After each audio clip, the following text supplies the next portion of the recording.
Bonsoir à toutes et à tous. D'abord, merci d'être venus ce soir donc, à cette réunion organisée par le nouveau parti anticapitaliste de la Vienne et qui a donc pour but, en réalité, au-delà de présenter les positions du NPA, que l'on puisse discuter tous ensemble de la manière de construire face au gouvernement Macron une dynamique de lutte, un front de lutte, de résistance pour le faire reculer parce comme ils reviendront dessus ensuite Maryse et Christine et Hugo, il y a une véritable offensive aujourd'hui contre les classes populaires, contre la jeunesse, contre les migrants, contre l'environnement et y compris contre nos libertés démocratiques. Donc en réalité on pense qu'autour de ces axes-là il y a vraiment moyen de rassembler assez largement pour dire qu'une autre politique est possible, et aussi pour faire reculer le gouvernement dans la rue. Avant de présenter les intervenants, je voulais d'abord excuser le collectif D'ailleurs nous sommes d'ici, qui devait intervenir ce soir sur la question des migrants, justement. Alors je vais en dire un mot, mais ça ne sera pas aussi bon que si ça avait été le collectif, évidemment. C'est un sujet international, la question des migrants, mais on en parle quand même à Poitiers, parce que il se passe des choses à Poitiers, et des choses contre lesquelles il faut se mobiliser. En particulier, vous avez peut-être vu ce qui se passe au niveau du Prada. Alors, en gros, un centre pour migrants au niveau du Formule 1, l'ancien Formule 1 à Poitiers-Sud, voilà, avec des conditions de vie déplorables pour les migrants qui, y compris, ne veulent pas rester à Poitiers, mais qui, au final, ils sont contraints. Pour beaucoup en tout cas, mais on a aussi des cas plus précis, notamment dans une école dont je ne me rappelle plus le nom, mais bref, juste à côté, où en gros on a une école Paul Bert, où comment Jules Ferry, où on a une famille qui du coup est a été menacée d'expulsion, a finalement réussi à obtenir un visa, mais n'a pas de solution d'hébergement. Bref, tout un tas de scandales pour lesquels au niveau du NPA nous on milite avec d'autres de manière unitaire, notamment dans le collectif D'ailleurs nous sommes d'ici. Et ici il y a des militants du collectif D'ailleurs nous sommes d'ici dans la salle, et si vous êtes intéressés par ces questions, nous on vous appelle vraiment à aller militer, parce qu'il y a besoin de faire vivre toutes les solidarités. Voilà. Donc ensuite, très rapidement, je vais présenter les personnes qui vont intervenir. Donc Hugo Blossier, qui est militant communiste et membre du collectif Passant les Jeunes. Donc voilà, on a décidé NPA est membre du collectif Passant les Jeunes, mais on a décidé d'inviter le collectif en tant que tel pour venir présenter en fait la logique de ce collectif. Voilà. Ensuite, Maryse Desbourdes que vous connaissez peut-être, si vous êtes à Poitiers depuis un moment. Donc Maryse est militante du NPA, ancienne élue, notamment à la municipalité, et elle présentera en gros la politique que souhaite défendre le NPA 86 dans les prochains mois et les prochaines échéances courtes aussi.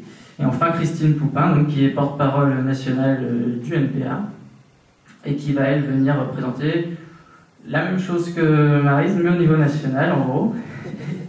Donc il n'y aura pas de redite a priori, parce que Maryse va bien traiter des sujets locaux. Voilà, mais en tout cas tout ça est bien imbriqué quand même. Et je voulais, avant tout aussi vous dire qu'il y avait une librairie derrière vous l'avez sûrement vu. Et surtout pour les 50 ans de la mort de Che Guevara, vous avez vu, c'était lundi. Je voulais simplement dire que malgré toutes les choses compliquées, etc., il y a une chose qui se passe aujourd'hui, c'est qu'il y a des gens qui luttent quand même de manière désordonnée, de manière sectorielle, de manière mauvaise, on pourrait dire, mais ils luttent. Et à partir du moment où il y a de la lutte, il y a de l'espoir. Et comme le titrait l'Humanité de lundi, en réalité, le présent est fait de lutte, l'avenir nous appartient. Merci.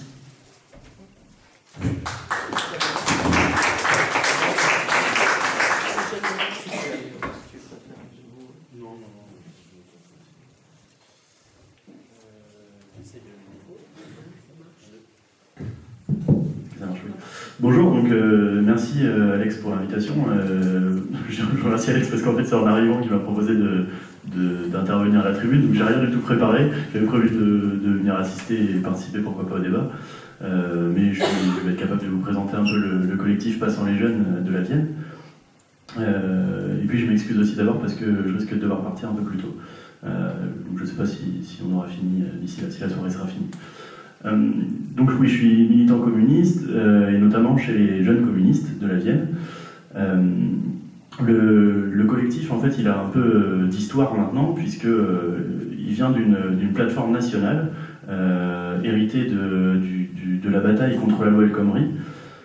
C'est une plateforme nationale qui s'appelait 2017 Passant les Jeunes. En fait, pendant la bataille contre la loi El Khomri, deux très nombreuses organisations de jeunesse, y compris celles qui auraient pu être étiquetées plutôt du côté du gouvernement, qui mettait en place cette loi, se sont battues les unes avec les autres dans la rue.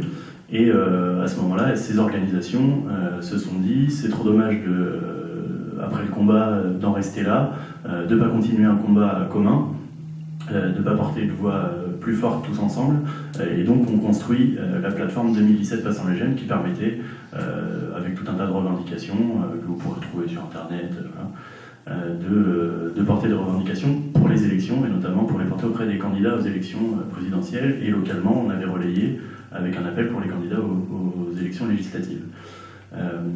La loi Macron, la nouvelle loi travail arrivant, c'est un peu naturellement qu'on s'est dit il faudrait pouvoir mobiliser les jeunes facilement, avoir quelque chose qui puisse peser fort, avoir un bon signal aussi vers les partis politiques, les véritables partis politiques, pas uniquement les mouvements de jeunesse, vers aussi les syndicats de travailleurs.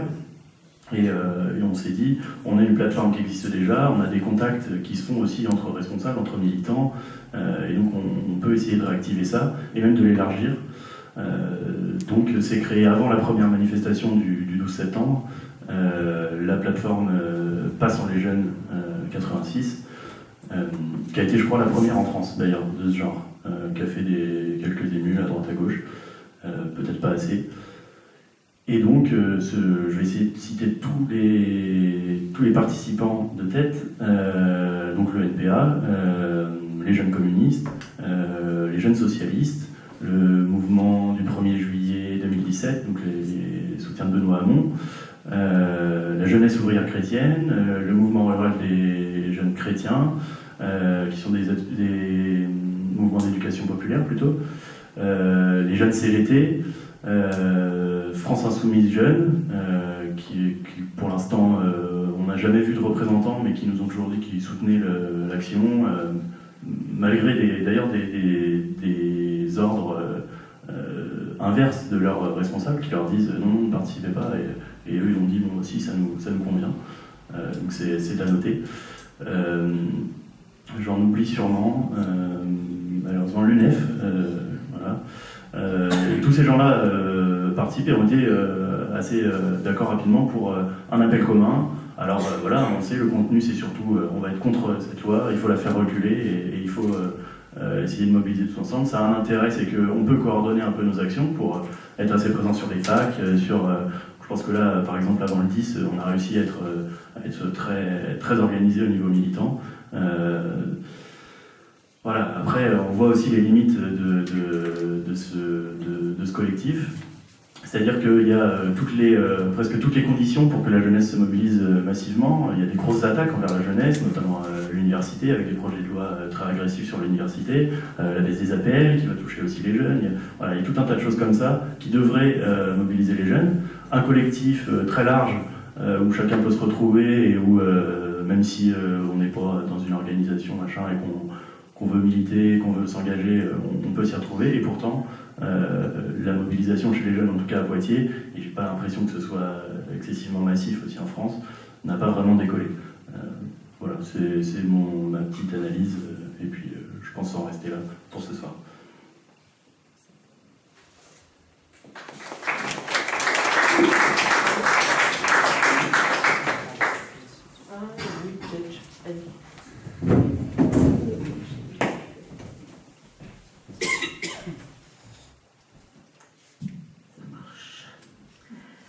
bordel.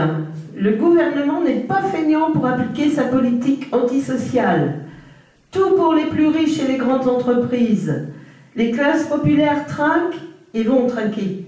La baisse des APL, l'augmentation de la CSG sans compensation pour les retraités et les fonctionnaires, la fin des emplois aidés non remplacés par des emplois stables, la baisse des subventions pour les collectivités qui contribuent à la dégradation des services publics. La réponse hier d'une intersyndicale unie dans la rue, il me semble, a été à la hauteur du ras-le-bol de milliers de fonctionnaires. À Poitiers, hier, nous étions plus de 3500. Ces politiques nationales libérales ont des conséquences localement dans les domaines des transports, de la santé et dans la réponse, ou on peut dire la non-réponse, aux besoins de tous les habitants. Dans les transports, depuis la création de la région Nouvelle-Aquitaine, le prix des TER pour les usagers du Poitou-Charentes vont être multipliés par 2. Les horaires sont changés, qui ne permettent pas un usage régulier du TER, et des arrêts supprimés, comme à Ruffec. La ligne LGV-SEA, qui est pour nous un projet inutile. C'est la première ligne privatisée payée par les finances locales. Pour Grand Poitiers, c'est 13 millions par an. Elle fait parler d'elle, parce que les riverains n'en peuvent plus du bruit. Et les élus de Grand Poitiers, qui ont tellement été heureux de signer un partenariat public-privé, signent une pétition avec les riverains lors d'une mobilisation. Ils sont ceints de leurs belles écharpes bleues, blancs, rouges. Ce sont ces mêmes élus à qui les riverains devraient demander des comptes, car au final, les solutions qui seront trouvées, peut-être, seront payées par les collectivités, donc par eux et donc par nous. À Grand Poitiers, le prix des tickets et les abonnements de bus à Vitalis vont augmenter au nom de la solidarité. Bravo, ce sont les plus pauvres qui vont payer. Dans tous les cas, les élus n'ont qu'une vision comptable de leur budget, sans aucune réflexion sur l'urgence, ou en tout cas pas la volonté, sur l'urgence à développer des transports collectifs pour lutter contre le tout-voiture et la pollution. Ils crient, ils haussent le ton contre la baisse de leurs subventions au niveau national, mais appliquent sans broncher les politiques nationales. Il faut bien dire que ça ne les change pas beaucoup. Après Sarkozy et Hollande, c'est la même politique. Le NPA, lui, revendique des transports collectifs publics partout et gratuits. Sur la santé, que nous soyons des malades ou du personnel de la santé, des hôpitaux et autres, nous sommes traités comme des objets rentables ou pas. Je ne vous rappelle pas les diverses lois qui ont cassé et cassent le service public de l'hôpital. L'hôpital a aussi une vision comptable. Par exemple, à Poitiers, ils veulent faire payer les parkings de l'hôpital aux visiteurs. Les élèves infirmiers n'ont pas de place de parking, donc ne peuvent pas se stationner, ont des amendes. Ils ont manifesté il y a 2 jours. Vous avez pu le voir. Donc j'ai entendu dire, alors là je n'ai pas d'éléments concrets, mais vous en avez peut-être, qu'une manifestation contre ces parkings payants à l'hôpital est envisagée pour le 20 octobre. Je pense à l'appel de plusieurs organisations, et syndicales et politiques. En tout cas, nous y serons, c'est sûr. À Montmorillon, qui est un pôle du CHR de Poitiers, les personnels ont fait grève le 19 septembre. Montmorillon, c'est un petit peu loin, on ne l'a peut-être pas vu, mais on l'a lu dans les journaux. Le personnel n'en peut plus, là comme ailleurs. Et dans la presse aujourd'hui, je l'ai découpé parce que franchement, ils ont appelé hier à un débrayage, enfin à une manifestation. Donc ils n'ont pas pu manifester parce qu'ils ont été assignés. Voilà ce que dit un hospitalier de Montmorillon.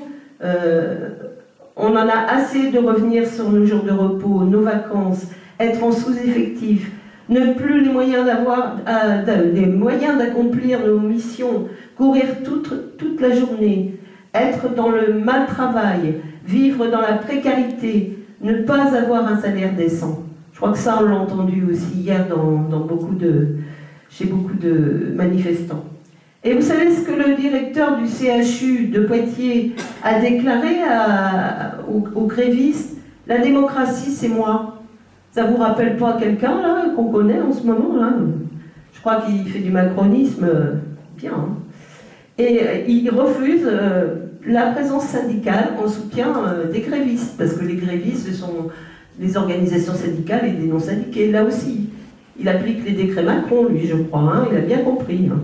C'est dégueulasse. Voilà, j'ai pas d'autres mots, c'est dégueulasse. Au Blanc, les personnels avaient obtenu à l'hôpital du Blanc, pardon. Les personnels avaient obtenu des garanties pour la survie de l'hôpital en avril 2016, lors d'une énorme manifestation. Elles ne sont pas tenues, ces garanties, et une mobilisation aura lieu le 14 octobre. Il y a une petite affichette là, dans le coin. Et les réponses à Châtellerault aussi, les personnels s'inquiètent pour la survie de l'hôpital. C'est pas pensable quoi, de voir des choses pareilles. Et pourtant, ça existe. Puis les réponses qu'on leur donne, soignez comme vous pouvez, hein, et nous, l'État, les élus et l'ARS, on s'occupe de tout. C'est-à-dire de baisser tout ce qu'il faut, de ne pas donner les moyens de soigner dignement les gens.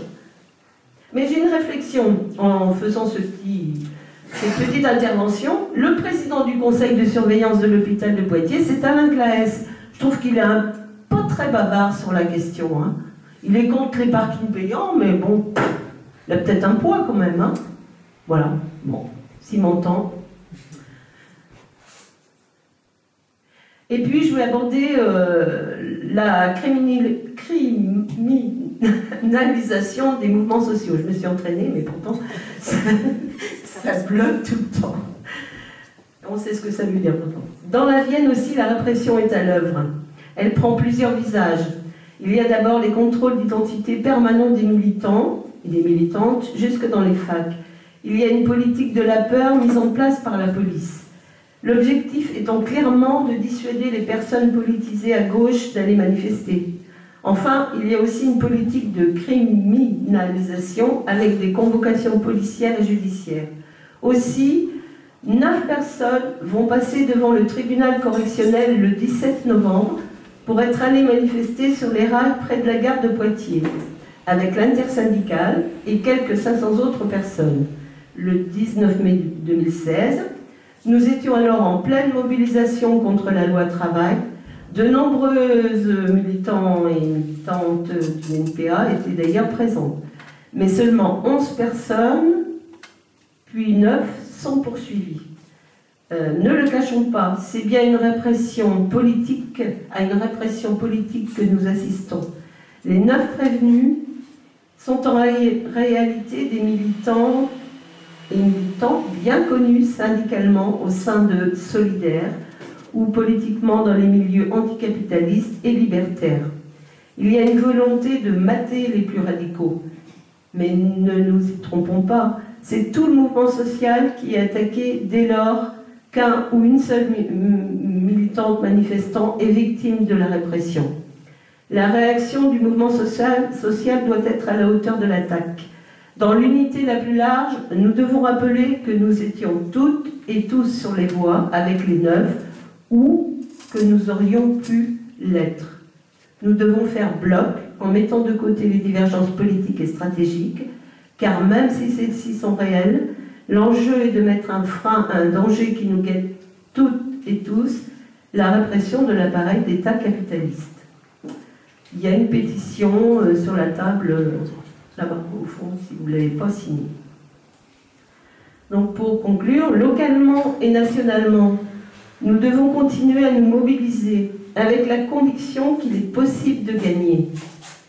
Il est dans l'ADN du NPA la volonté de tout mettre en œuvre pour que les colères légitimes, celles des jeunes, des salariés du public, du privé, des chômeurs, des retraités, se transforment en convergence de lutte, de débat, pour résister aux attaques de Macron et construire une alternative anticapitaliste. Mais la question c'est, mais comment ?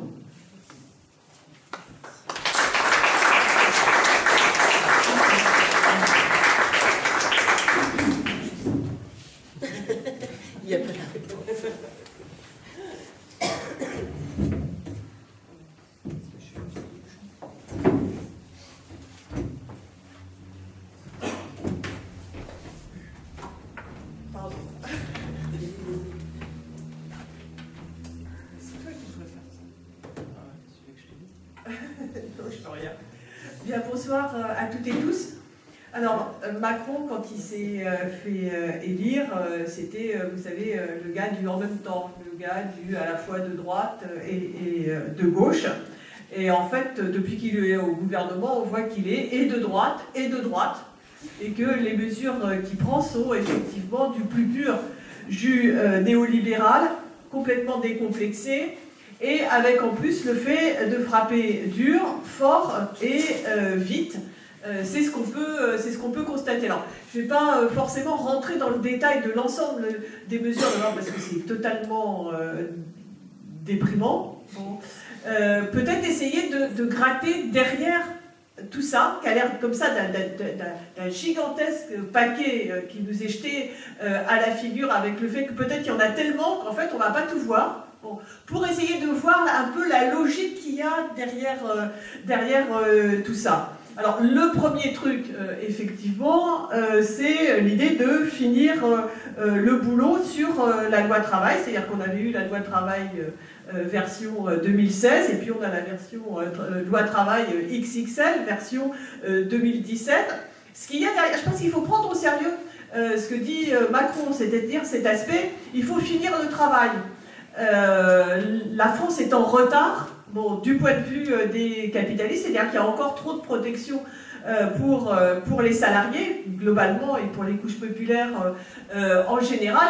Et comme ils disent, c'est un pays qui ne se laisse pas réformer, quoi. Alors, il faut toujours bien se caler sur le fait que quand ces gens-là disent réforme, en fait, c'est contre-réforme, c'est régression, c'est saloperie qu'il faut lire. Alors, sur la loi travail, il y a plein de trucs, il y a y compris énormément de détails, c'est-à-dire que quand, comme syndicaliste, on va fouiller dedans, on voit qu'il y a un vrai travail d'orfèvre pour s'attaquer à un certain nombre d'outils de défense des salariés, mais il y a quand même des lignes de force.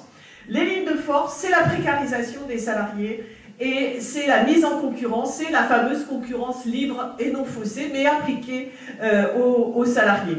Alors, la précarisation, elle se décline de plusieurs façons. Elle se décline d'abord, évidemment, avec le permis de licencier sans risque, puisque c'est ça qui est en jeu autour de la question de la barémisation des indemnités prud'homales.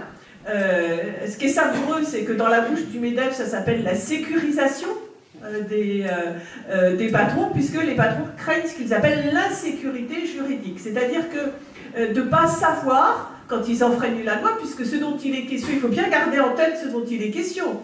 Il s'agit de patrons qui licencient alors qu'ils n'ont pas le droit de le faire.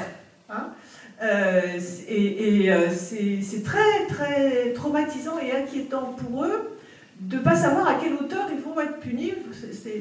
Ça leur fait quelque chose, quoi. Bon. Donc il faut sécuriser ça, et c'est le but des barèmes, c'est-à-dire de pouvoir budgétiser le coût d'un licenciement illégal. C'est-à-dire on licencie illégalement, mais on sait combien ça va coûter, donc on peut anticiper. Ce qui va avec ça, c'est, pour être sûr, vraiment, c'est la réduction des délais pendant lesquels les salariés peuvent saisir le tribunal des prud'hommes pour avoir réparation. Bon, la précédente loi travail avait déjà fait baisser le nombre de plaintes de salariés, mais on voit bien que là, en fait, le but, c'est d'en finir avec le tribunal des prud'hommes. Il faut savoir que les tribunaux des prud'hommes sont saisis immensément majoritairement par les salariés qui, en général, obtiennent, alors après longtemps, etc., mais réparation de leur droit, puisque c'est effectivement des injustices, des infractions à ce qui est prévu dans le contrat de travail qui est jugé. L'autre direction, c'est évidemment tout ce qui tourne autour des contrats précaires, des contrats à durée déterminée, avec là, le fait de pouvoir dégrader les conditions de ces contrats, de leur renouvellement, de leur durée, etc., y compris au niveau de l'entreprise, là où le rapport de force est plus faible, mais ça on y reviendra.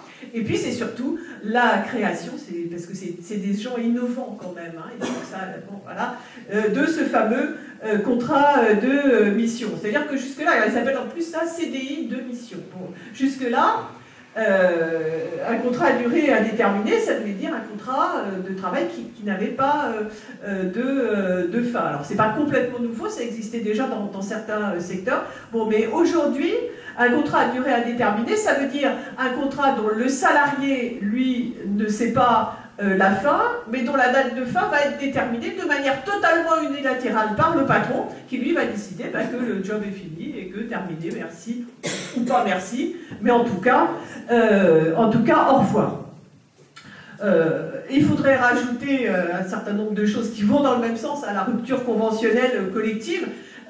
Vous savez que les soi-disant ruptures négociées, ruptures conventionnelles ont absolument explosé. Dans beaucoup de cas, ce sont des licenciements déguisés avec un peu le couteau sous la gorge pour que le salarié accepte la discussion.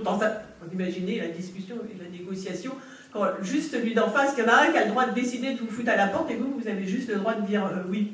Bon, c'est un peu particulier, mais c'est ça, pouvoir le faire, y compris de manière collective. Et puis dans la facilitation des licenciements, c'est la facilitation des licenciements économiques, puisqu'on réduit au périmètre, au strict périmètre national, y compris pour des multinationales, la possibilité de juger ou pas de la bonne santé économique d'une entreprise.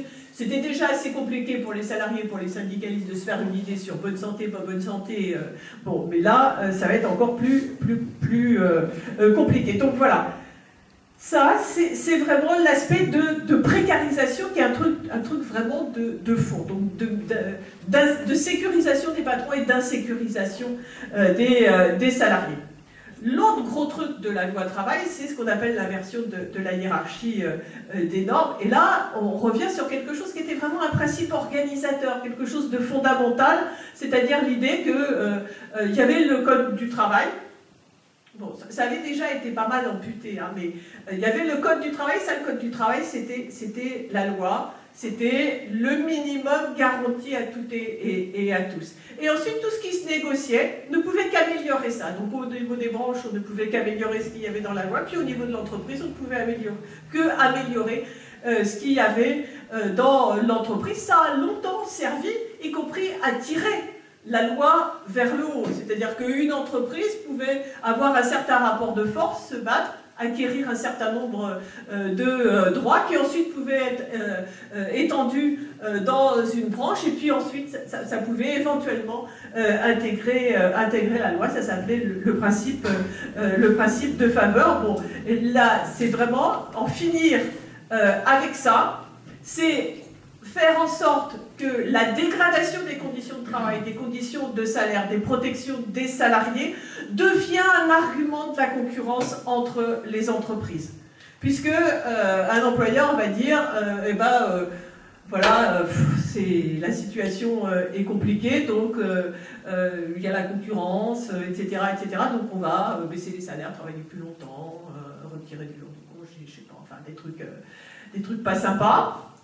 Puis le concurrent, puis voilà, au nom de la concurrence, puis le concurrent à côté, il va dire mais nous on s'en sort plus, hein, parce que celui d'à côté, il a baissé les salaires, il a augmenté. Donc voilà. Et c'est vraiment l'espèce de course à l'échalote vers le bas, de destruction du code du travail. Et ce qu'il faut comprendre, c'est qu'on a là vraiment une arme absolue et assez efficace pour détruire le code du travail, non pas en disant, bon ben voilà, déjà ils avaient bien arraché des pages au code du travail, mais ça se voit.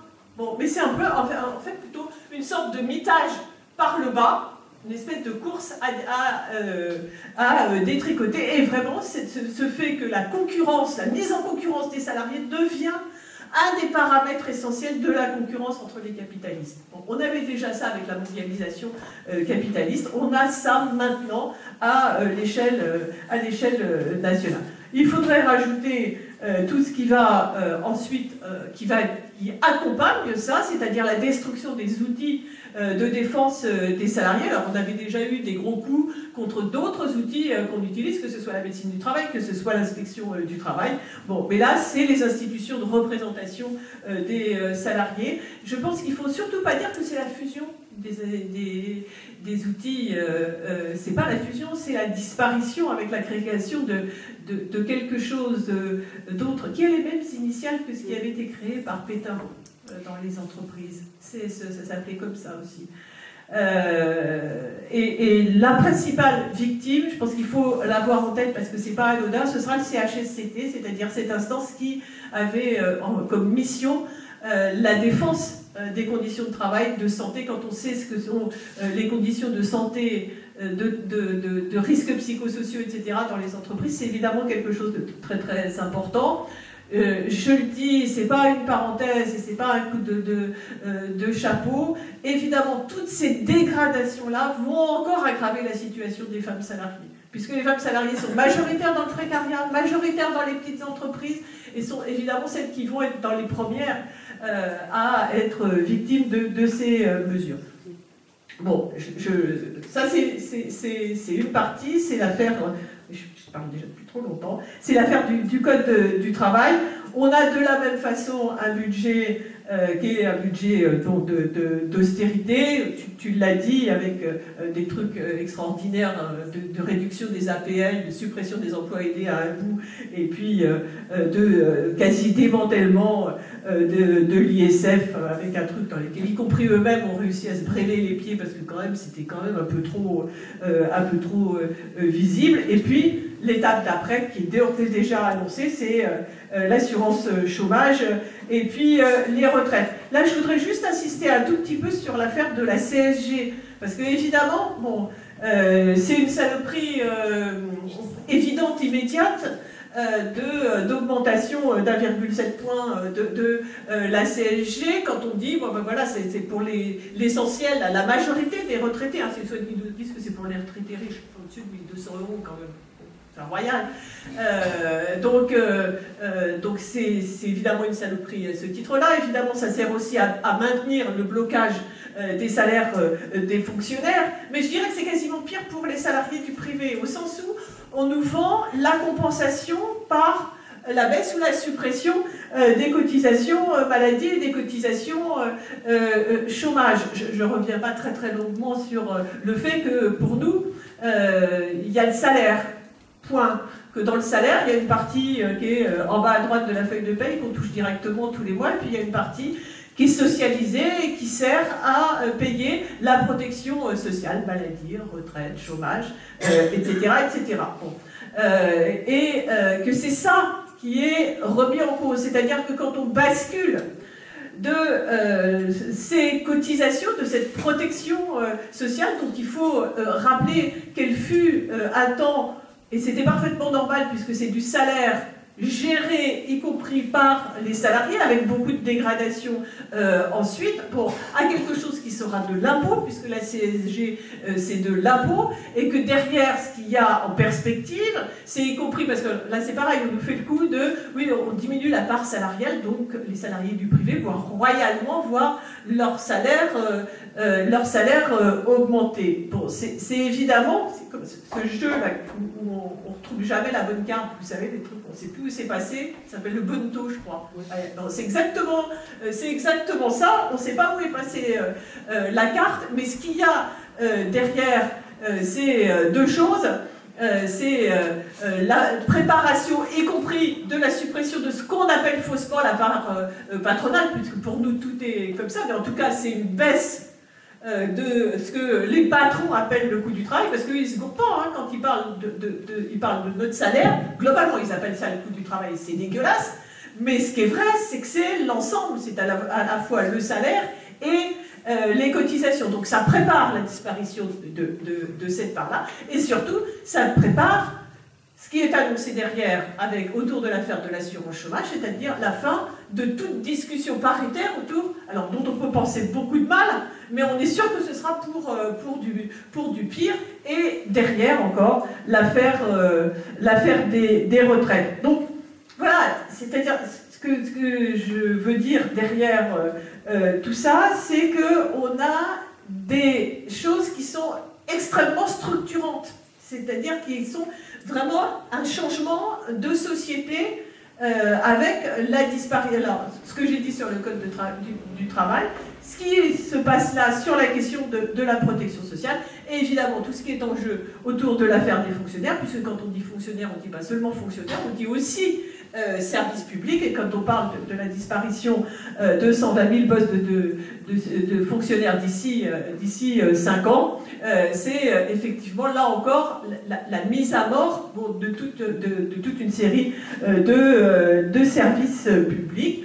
Bon, la liste n'est pas finie, hein. La réflexion derrière, c'est celle sur le SMIC. Voilà. Et là, normalement, on a un paquet qui est complètement ficelé. Bon, sur d'autres terrains, je ne vais pas prendre très longtemps là-dessus, mais on a le maintien qu'on connaissait déjà avec le Macron des bus, le Macron des gaz de schiste, etc. C'est-à-dire le maintien d'un axe productiviste, pro-nucléaire, mais ça, avec Philippe, ex-d'Areva comme Premier ministre, c'est pas franchement une surprise. Donc c'est ça, c'est pas seulement le président des riches, c'est le président d'une transformation radicale et en profondeur de la société qui est indissociable du volet répressif et sécuritaire, puisque exactement en même temps, hein, on a la fameuse loi renforçant la sécurité intérieure et la lutte contre le terrorisme. Donc on arrive à la 12e, 13e loi anti-terroriste, et là avec vraiment le fait de faire entrer dans le droit commun tout ce qu'on avait détesté dans l'état d'urgence, mais qui devient maintenant le droit commun, c'est-à-dire la possibilité pour l'État, son administration, les préfets, etc., bon, de se passer de tout contrôle judiciaire pour ce qu'étaient les assignations à résidence, les interdictions d'être dans certaines zones, les perquisitions, etc., etc. Et donc là, on a vraiment quelque chose qui va remplacer le droit par les pouvoirs de police et remplacer la preuve par le soupçon, puisque c'est ce qu'on avait vu, y compris sur les assignations à résidence. Il suffit d'avoir de bonnes raisons de penser que, éventuellement, du schmoll ou machin risque de faire telle ou telle chose pour avoir le droit de les empêcher de sortir de chez eux, etc., etc. Il y a dans cette loi-là, y compris une dimension contre l'immigration, puisqu'il y a l'élargissement des zones de non-droit autour des frontières. Zones de non-droit qui peuvent être à peu près n'importe où, autour des gares, etc., etc. Mais ça ne suffit pas. Il y a aussi, spécifiquement, un projet, alors ils sont extraordinaires, elles appellent ça, pour le droit d'asile garanti et une immigration maîtrisée. Cherchez la bonne partie de la phrase, qui est là encore une augmentation de la répression et des possibilités d'enfermement, de centres de rétention pour les étrangers. Juste quand même pour donner une idée, on pourrait aller jusqu'à 90 jours la durée de rétention. Alors comme les choses se font par petits paliers, on s'en aperçoit pas trop. Ça passerait là de 45 à 90 jours. Il faut juste se souvenir quand les centres de rétention ont été créés en 81, la durée maximale prévue par la loi était de 7 jours. On passe là, enfin si la loi à jusqu'à 90 jours. Voilà, j'insiste pas plus là-dessus, juste pour citer Macron, nous reconduisons beaucoup trop peu. Reconduire, ça veut dire expulser, hein, dans des pays dans lesquels les gens sont maltraités, menacés de faim, de guerre, de discrimination, etc., etc. Donc voilà. Ce qui va avec tout ça, évidemment, puisqu'on est dans une situation dans laquelle il n'y a pas d'autres politiques possibles. Il n'y a pas d'alternative, comme disait Margaret Thatcher. Il n'y a donc pas de place pour la discussion, pour l'interpellation. Bon, c'est pour ça que les mesures, elles sont prises par ordonnance. Enfin, c'est ça l'habillage qui est donné à tout ça. Je pense que nous, il faut avoir en tête que c'est pas une preuve de force, que c'est plutôt une preuve de faiblesse, que c'est effectivement la conscience de combien ce gouvernement, en fait, n'a pas de légitimité. C'est-à-dire qu'il a à peu près une légitimité inversement proportionnelle à la dureté des mesures qui sont prises. Alors, du coup aussi, mais comment ce mec-là est arrivé là, quoi? Comment on est arrivé dans cette situation-là? Ça vaut le coup, mais y compris parce que c'est important pour nous de comprendre, de voir comment il est effectivement le fruit, le produit de l'éclatement, de l'explosion des deux partis qui étaient les partis piliers du système, qui se sont succédés au gouvernement pour mener à peu près les mêmes politiques. Qu'on se souvienne, pour prendre les deux derniers, Sarkozy puis Hollande, il s'est pointé genre hors système, le mec nouveau, etc. Alors que dans l'élection, c'était quand même celui qui assumait le plus le quinquennat précédent, puisqu'il y avait quand même il y a une loi qui portait son nom, et puis une qui l'avait quand même fortement inspiré. Il y avait la loi Macron, évidemment, de son nom, et puis la loi El Khomri, dont il avait quand même bien managé le truc. C'était normalement le type le plus impopulaire, parce que c'était le plus responsable de ces politiques. Bon, mais c'est vrai que cette situation de crise politique généralisée a laissé la place à ce personnage et du point de vue des classes dominantes, du point de vue de la bourgeoisie, est apparu plutôt comme celui qui pouvait résoudre au moins un petit peu leurs problèmes d'outils, d'instruments politiques, de personnel politique pour mettre en œuvre cette régression et ces politiques néolibérales. Et c'est vrai que bon, là, on est assez raccord, parce que la République En Marche, c'est vraiment le parti entreprise avec le même type de fonctionnement, avec les mêmes les éléments de langage, la com, le service recrutement pour trouver ses députés, exactement ce qu'on connaît dans les entreprises du privé. Alors, c'est vrai qu'il est peu légitime, je pense que c'est le mec qui a dégringolé le plus vite dans les sondages dans le temps le plus court. Bon, mais en tout cas, il est là et il mène sa politique. Bon, tout en sachant qu'il a été élu pour l'essentiel pour faire barrage à l'extrême droite, mais que dans le même temps, l'extrême droite, elle est toujours là. Il ne faudrait surtout pas se rassurer à bon compte, un peu du genre... c'est moins grave que si c'était pire, quoi. Bon, c'est pas moins grave que si c'était pire. 21,3% des voix recueillies par Marine Le Pen au premier tour, c'est-à-dire 7,6 millions de voix, c'est peut-être moins que ce que les sondages disaient quand ils disaient 30%, mais c'est le meilleur résultat jamais obtenu par l'extrême droite, et de la même façon, au deuxième tour, d'accord, c'était moins que ce que les sondages avaient prévu, mais elle a dépassé pour la première fois, l'extrême droite, les fascistes ont dépassé 10 millions de voix. Les législatives, c'est pareil, c'est apparu comme... c'est pareil, c'est moins grave que si c'était pire. Bon, et maintenant, ils ont quand même 8 députés, dont 4 députés dans le bassin minier du Nord, là, où ils ont une réelle implantation, un vrai fief électoral, un vrai endroit d'assises, quoi. Et ils ont réussi leur opération de banalisation, puisque... Marine Le Pen au deuxième tour, personne dans la rue, c'est même pas un événement. Alors, est-ce que c'est que le FN est moins dangereux? Malheureusement, c'est pas ça.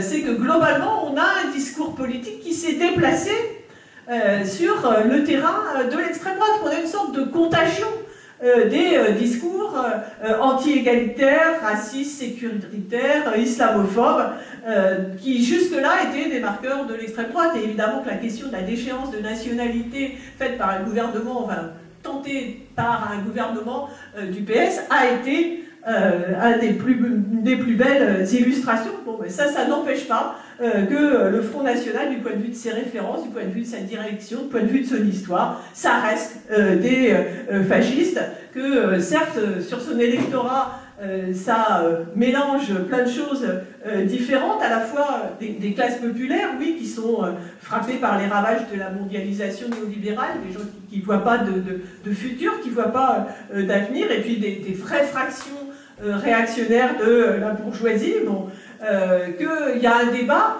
à l'intérieur du Front National, y compris une certaine forme de crise entre les tenants d'une sorte de ligne un peu ni droite ni gauche, ciblant sortie de l'euro, qui va chercher un électorat populaire, et puis un autre discours qui va être plus un discours de droite extrême et de lien avec la droite plus classique. Bon, le Front National peut changer de discours. Il l'a déjà fait. Le Front National, du temps du père, avait un discours du type Reagan. Hein. Bon, voilà. Quasiment...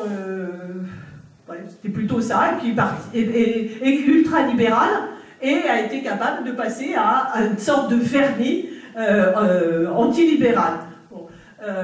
Voilà, rien serait plus dangereux que de sous-estimer le Front National, d'autant que les causes profondes de l'ascension du Front National, elles sont toujours là. Bon, et que ces causes-là, c'est évidemment les effets destructeurs des politiques néolibérales. Bon, ça, on voit bien que les politiques menées par Macron, elles vont exactement dans ce sens-là, et que les destructions sociales, elles sont encore malheureusement devant nous, sauf si on arrive à les arrêter, et que de l'autre côté, l'autre élément, c'est évidemment l'effondrement du mouvement ouvrier, les difficultés à résister à ces politiques-là. Et ça, ça m'amène à l'autre partie de questions qu'on se pose, nous, qui sont comment on peut gagner contre ces politiques-là. Alors c'est vrai qu'on se retrouve là, dans une rentrée où on a eu une manifestation le 12, qui était plutôt pas mal pour une première, une manifestation le 21 qui était en général, je ne sais pas comment c'était à Poitiers, mais en général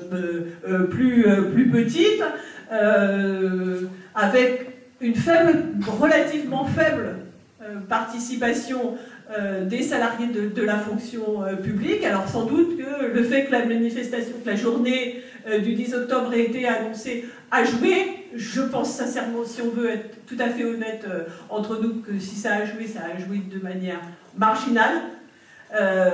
Et que sur la manifestation du 10, c'était, je pense, du point de vue de la fonction publique, une journée réussie, qui était une journée massive, mais par rapport à laquelle, y compris dans les secteurs du privé où il a été appelé à faire de cette journée une journée interprofessionnelle, des difficultés à mobiliser. Et donc c'est vrai qu'on est face quand même à une situation qui est extrêmement paradoxale, où les contre-réformes, elles sont massivement impopulaires.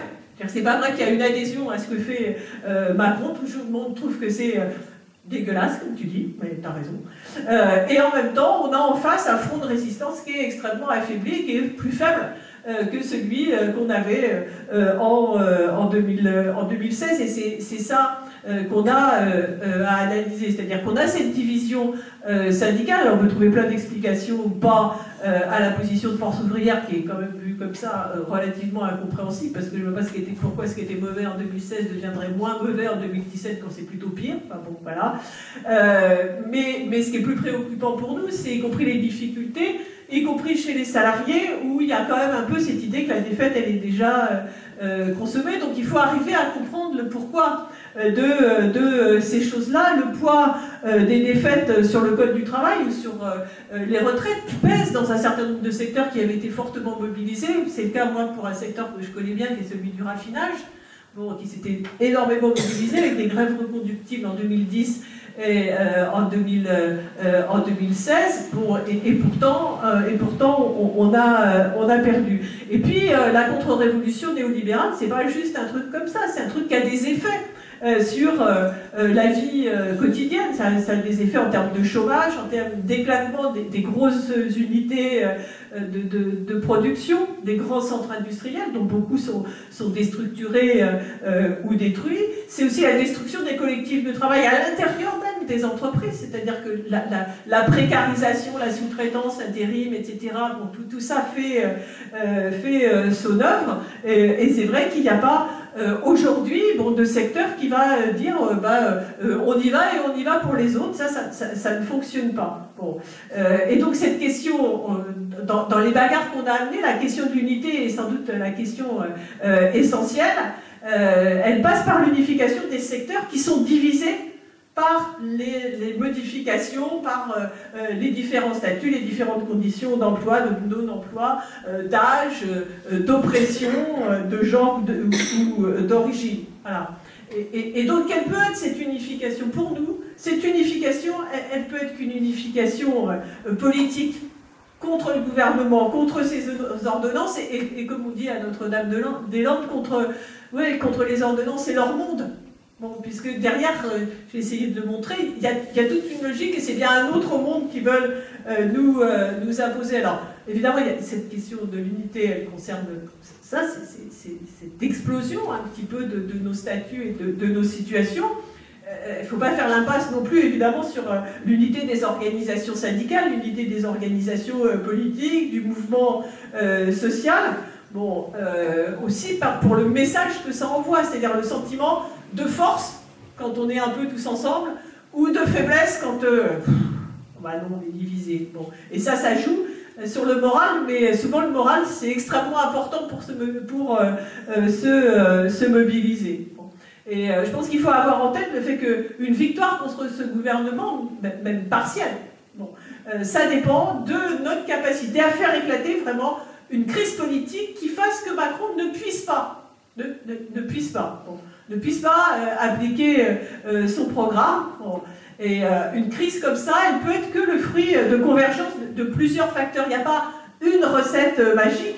Évidemment que la question de la grève, elle est déterminante. D'un mouvement puissant dans la jeunesse, les gouvernements détestent les mouvements de jeunes, et du fait que puisse ressurgir ce sentiment démocratique qui s'était un peu exprimé dans Nuit debout et qui a été terriblement bafoué dans cette élection, où quand même tout le monde a l'impression de s'être fait faire, de s'être fait avoir. Bon, et donc, voilà, nous ce qu'on pense, c'est que l'enjeu, c'est la reconstruction au niveau local, au niveau national, de ces outils de mobilisation unitaire, de mobilisation d'outils fédérateurs, et d'un véritable front commun de résistance qui soit à la fois sur le terrain social et sur le terrain démocratique. Voilà, c'est avoir l'idée que nos cités, ils ont aussi été détruits et affaiblis, et qu'il faut s'attaquer à leur reconstruction, et que cette reconstruction, elle a à voir avec une perspective politique, une perspective globale, et que la perspective, elle n'est pas comme ça, spontanément, bon, de l'addition des luttes. Alors, la situation qu'on connaît aujourd'hui, c'est que le vide politique, à gauche, je dirais, pour beaucoup, il est quand même occupé par France Insoumise, qui a été l'expression électorale des luttes contre la loi travail, mais aussi de leur échec.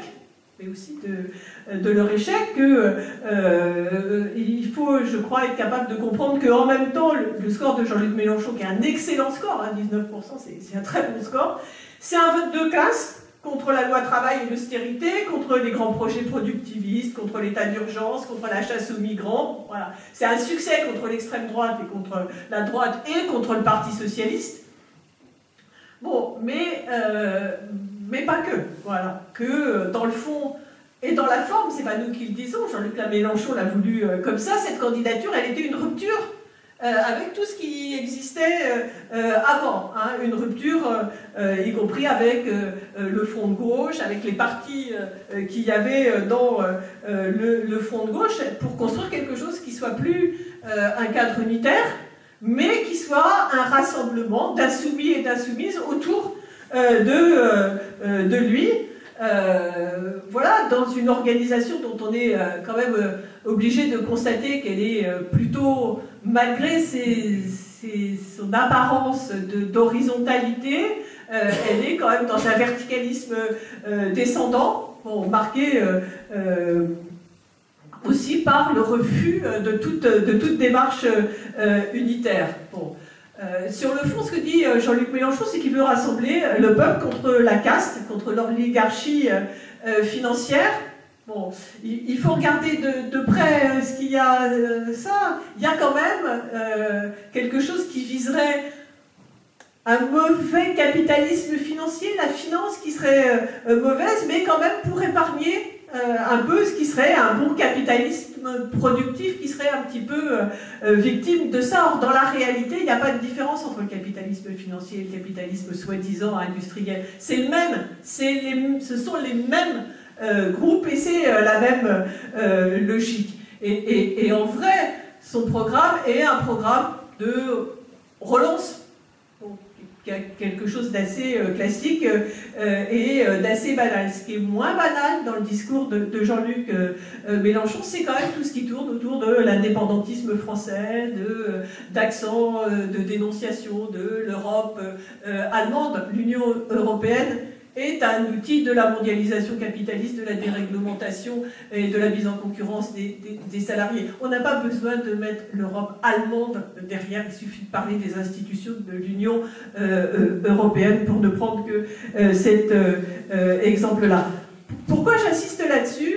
Parce que sans doute que la question du nationalisme, la question du racisme occupe aujourd'hui une place déterminante dans la stratégie qui est utilisée par le néolibéralisme en général pour légitimer l'état d'exception, tout ce qui est ultra-sécuritaire, etc., etc. Bon, et que de ces politiques répressives, les classes populaires, et parmi les classes populaires, la jeunesse des quartiers populaires, la jeunesse dont les parents, les grands-parents, les arrière-grands-parents ou pas ont immigré à un moment ou à un autre sont les premières victimes. Bon, et que pour nous, cette question de reconstruction de l'unité des exploités et des opprimés, ça ne peut pas faire la passe sur une lutte contre toutes les discriminations, sur une lutte pied à pied sur ces questions de la lutte contre le racisme et de l'auto-organisation de celles et ceux qui sont les premiers